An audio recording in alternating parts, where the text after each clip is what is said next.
The Toolman model is what we're going to be focusing on the rest of the semester, and I think it's the most comprehensive of the argumentative strategies because it asks you not just to consider the relationship between the writer and the audience, but it asks you to consider the relationship between the audience and the subject, and the writer and the subject, right? And as you're beginning to focus on all of those three relationships, you can begin to create much stronger arguments.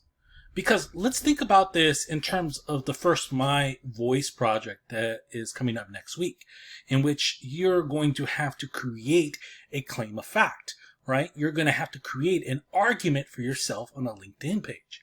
How are you going to approach that? First, you're going to have to think about your audience. Who's your audience? Your audience are potential employers. What is their relationship, right, to you as the subject? What must they assume about you in order to accept that claim, right? What do they assume about you in order to accept that claim, right? And so you have to work against that particular knowledge base.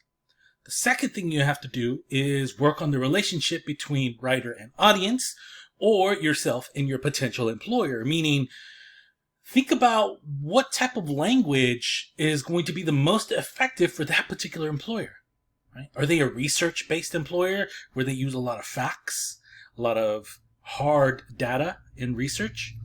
Are they a creative company which thinks about more about the way people feel and the way that you are able to describe a particular component?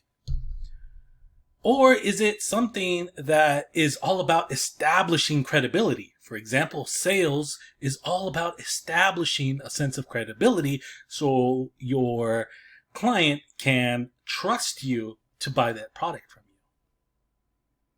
Figuring that out, understanding what the relationship is between the audience and the subject, yourself, and understanding your own relationship between who you are and what the subject is, right?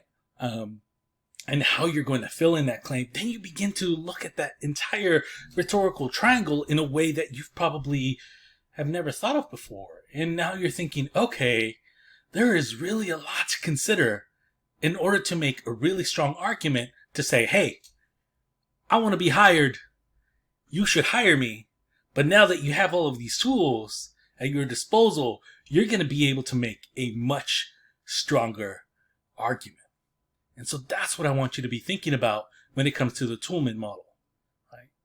And if you haven't paid close attention to the claim of fact, and that's still not necessarily ringing true, please feel free to stop by my office hours or make an appointment. I'd be more than happy to explain that to you even further.